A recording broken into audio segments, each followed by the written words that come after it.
Welcome back to Strength for Generations. I am your host, Krista Baker. Now, today is episode 5 of our 9-part Beatitudes of Health series. Last episode, we talked about why your cravings won't stop and the hormone signals you've been ignoring that drive your hunger. And today, we're diving into why being too hard on yourself is actually hurting your nutrition progress and sabotaging the very results you're trying to achieve. If you haven't subscribed yet, make sure you hit that button now so you don't miss any part of the journey toward building sustainable health with grace instead of guilt. And if you feel prompted, feel free to share this one with someone that's on your heart today. So today we are talking about the 5th Beatitude, Blessed are the merciful, for they will be shown mercy. And I'm going to show you how the lack of self-forgiveness around your food choices is creating a stress response that actually makes healthy eating harder. If you've been stuck in cycles of eating perfectly for a while and then completely falling off track, or if you find yourself being your own worst critic every time you make a nutrition choice you regret, this episode is going to really help. I'm going to walk you through the mercy shift that restores consistency and actually helps you make better choices long-term. The shame and guilt you feel after making choices you regret creates stress hormones that increases cravings and makes it harder for you to get back on track. Your harsh self-talk isn't motivating you to do better. It's creating the exact psychological environment that makes these healthy choices more difficult. So grab your notebook and let's dive into the science of self-compassion and why mercy might be the missing piece in your nutrition journey. Welcome to Strength for Generations, the go-to podcast for Christian families who want to build strength, restore energy, and deepen connection with God at the center. I'm Krista Baker, Christian health coach, wife, mom, and co-founder of Baker Family Fitness. I'm here to help you honor God with your health and bring peace back to the process, to simplify what it means to build strength in your body, renew your mind, and care for your spirit, all without losing precious time with your family. So grab your coffee and your ribeye, and let's do this His way.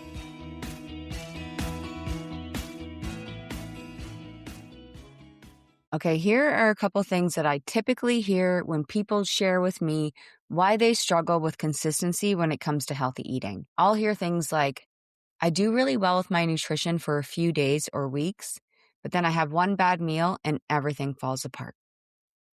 I tell myself I'm a failure, that I have no willpower, that I'll never figure this out. I'll hear things like, I already messed up today, might as well keep eating poorly and start over tomorrow. Or, the typical, it's the weekend, Monday will be here, I'll start again on Monday. But tomorrow turns into the next week, and the next week turns into the next month. Or I'll hear things like, I'm constantly beating myself up about my food choices. I analyze everything I eat and feel guilty if it's not perfect. And why doesn't this work? I'm eating perfect, I'm eating healthy. I also notice that I compare myself to other people who seem to eat healthy effortlessly. And I think there's something wrong with me. I often hear this one too, is even when I'm doing well, I'm anxious about the next time I'll mess up because I know I will. And here's something else that I see a lot of people doing is they talk to themselves in ways that they would never talk to their children or their friends. They're so mean to themselves about food, and it's affecting their mood and their relationships. What I hear when I hear those things is that people believe that being hard on themselves is actually going to help motivate them somehow to make better choices. They feel guilt and shame, and they think that those are necessary for change. Like you've got to guilt yourself into working out or eating well. Or they think that not constantly criticizing their food choices, they'll become lazy and eat whatever they want. So those are the people that are uber strict on their nutrition, and they feel like if they don't do it, that they're going to just be a failure. But here's what I believe to be true. Self-criticism doesn't create lasting change. It creates stress, which disrupts the very hormones that regulate appetite and decision-making. Shame doesn't motivate better choices. It creates a psychological environment where you'll more likely be impulsive in your decision-making to escape the discomfort. Guilt doesn't lead to consistency. It leads to all or nothing thinking. That's it. It keeps you stuck in the cycles of perfectionism and almost this rebellious thing that happens. When people learn to show themselves the same mercy they would show a loved one, God tells us to love others as we love ourselves. And oftentimes we don't love ourselves enough to love others, but we actually do treat other people better than ourselves. And when we learn to get this straight, like when we learn to really dig into this, we stop spiraling after one imperfect meal and get right back into nourishing choices. And we stop letting that guilt drive us to emotional eating and start addressing our actual needs. We need to stop seeing food as this moral categories of like good and bad. I think you guys, I've shared this with you many times, that I look at food as more like sometimes and always. Sometimes I have this stuff, but I'm always going to have this. And that is the fuel for the life God has created and called me to live. So let me teach you about the mercy shift that changes how we start to really handle our nutrition. And I'm going to give you some action steps to show yourself the compassion that actually supports your nutrition goals. We're talking about the fifth beatitude. Blessed are the merciful, for they will be shown mercy. The word merciful in Greek means compassionate or showing kindness to those who are suffering. Most of us are quick to show mercy to others, but withhold it from ourselves. We would never speak to our friends the way we speak to ourselves. Hopefully not. I mean, if you are, then maybe we need to talk about friendship. But typically, we would never say to our children or our friends or family members the things that we typically would say about ourselves and our own food choices. And we would never expect a family member to be perfect or shame them when they struggle. But somehow we think harsh self-talk will motivate us to do better. Well, the science is clear, my friends. It doesn't work. Self-compassion actually leads to better choices, more consistency, and greater long-term success than the self-criticism. So today, our first action step is we got to recognize the stress response of self-criticism. So here's what happens in your body when you criticize yourself about food choices. Your brain interprets harsh self-talk as a threat, just like it would physical danger. This triggers your stress response, releasing cortisol and adrenaline. Elevated cortisol increases cravings for high-calorie comfort foods. It also impairs decision-making in your prefrontal cortex, making it harder to make rational choices about food. Chronic self-criticism keeps your nervous system in a state of fight or flight. In this state, your body is focused on immediate survival, not long-term health goals. So for the next week, I want you to notice your internal dialogue about food. Every time you eat something, pay attention to what you say about yourself afterwards. Are you kind and understanding? Are you neutral and matter of fact? Or are you critical and harsh? Write down the actual phrases you use. Most people are shocked when they realize how cruel they are to themselves. You might notice thoughts like this. Oh, I have no self-control. I'm so weak. I suck. I'll never figure this out. Or I'm disgusting. These thoughts are not helping you make better choices. They're creating the exact psychological response and environment that makes healthy choices harder. I know I shared with you guys a while ago that I used to binge eat.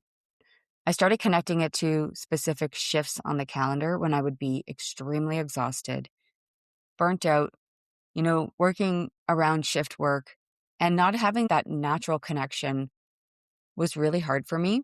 And then my kids were younger. And so it would almost be like, oh, I finally am just resting. It would be like I've just fallen on the couch and I cannot get up. And I would just binge eat. I would eat like the things that I would never, ever really eat. And I knew I would beat myself up the next morning. I would be like, I'm never doing that again. I can't believe I fell back into that. I can't believe I treated my body that way. I feel terrible. I suck. How do I even coach people when I have this issue? And that was a really hard one for me. And I'm grateful that I did the work. Lord really, really spoke to me clearly about handing that one over to him. I haven't done that to myself since I've done that work. It's been quite some time now. But that's what we are doing when we tell ourselves over and over that we basically suck and that we can't figure this out. We're creating this loop in our mind, and it's like the enemy's already been examining our weaknesses, and he's going to come and he's going to just really, really do his work trying to get to us in those moments as well. So just be mindful about how you're speaking to yourself. Okay, our second step is we're going to practice the friend test. So every time you catch yourself being critical about a food choice, I want you to ask yourself this question. If my best friend had just eaten exactly what I ate and felt the same way I feel, what would I say to them? Would I tell them that they're a failure with no willpower? Would I tell them that they're disgusting or weak? Would I tell them that they'll never figure it out? Like, you suck. Of course you wouldn't. You would probably say something like this. It's okay, one meal doesn't define your health, or tomorrow's a fresh start, or what could we learn from this? You would be kind, understanding, and encouraging. Now say those same words to yourself. This isn't about lowering your standards or giving yourself permission to eat poorly, but this is about creating the emotional environment that actually supports good choices. When you're not spending energy fighting shame or guilt, you have more energy to focus on nourishing your body well. Okay, my friends, our third action step is we're going to reframe imperfect meals as information, not failure. One of the biggest shifts in showing yourself mercy is changing how you interpret less than ideal food choices. Instead of seeing them as moral failures, start seeing them as information about your needs, your patterns, and your circumstances. So when you eat something you later regret, ask yourself, what was going on that made that choice feel necessary in the moment? What need was I trying to meet with this food? What can I learn from the situation to help me make a different choice next time? What support or preparation do I need to set myself up for success? Maybe you ate that drive-through fast food because you didn't have healthy options prepared. The lesson isn't that you're lazy. The lesson is that meal prep supports your goals. Maybe you ate a whole bag of chips because you were stressed about work. The lesson isn't that you have no self-control. The lesson is that you need better stress management tools. And maybe you ate dessert even though you weren't hungry because you were celebrating with friends. The lesson isn't that you're weak. The lesson is that social eating is important to you and you need strategies for enjoying celebrations while still honoring your body. When you approach imperfect meals with curiosity instead of criticism, you gather useful information that actually helps you improve. Okay, our fourth action step is create a self-compassion reset ritual. When you do make a food choice you regret, you need to figure out a way to reset your mindset quickly so that you don't spiral into days or weeks of poor choices. I want you to create a simple self-compassion ritual that you can use in these moments. First, acknowledge what happened without judgment. I ate more than I planned, or I chose food that didn't serve my energy, or I ate when I wasn't physically hungry. Then we're going to remind ourselves that you're human. Everyone makes imperfect choices sometimes. This is part of being human. And then third, you're going to speak to yourself with kindness. I forgive myself for this choice. It doesn't define my health or my worth. Fourth, we're going to focus on the next right choice. What does my body need right now to feel nourished and energized? Fifth, take action immediately. Don't wait until tomorrow or next Monday. Make your very next food choice one that serves your body well. This ritual takes less than 2 minutes, and it breaks the cycle of shame that leads into extended periods of poor eating. Okay, our fifth action step is we're going to separate your worth from your food choices. This is the deepest level of showing yourself mercy around food. Your worth as a person is not determined by what you eat. Your value doesn't fluctuate based on your nutrition choices. God's love for you doesn't decrease when you eat pizza and increase when you eat salad. You are not good or bad based on your food choices. You are beloved regardless of what you had for lunch. So when you truly believe this, food loses its moral power over you. You can make choices based on how they serve your body and your goals, not based on whether they make you a good person or a bad person. You can enjoy treats without guilt and eat vegetables without pride. You can have imperfect meals without shame and healthy meals without superiority. We're going to practice separating your food choices from your identity. Instead of, I was bad today, I ate cookies, try, I chose to eat cookies today, and they were good. Instead of, I'm being so good with my eating, try, I'm making choices that serve my energy. Instead of, I have no willpower, why don't we try, I made a choice I wish I hadn't. This isn't just like semantics. This is separating your actions from your worth, which is essential for long-term peace with food. And the faster that we can do that, where we do it with the next meal instead of like the whole next day, you're going to notice massive changes in how you actually view food and how you feel about yourself. So remember our 5 action steps. First, recognize self-criticism creates a stress response that actually makes healthy choices harder. Second, we're going to practice the friend test. Third, we're going to reframe imperfect meals as information rather than failure.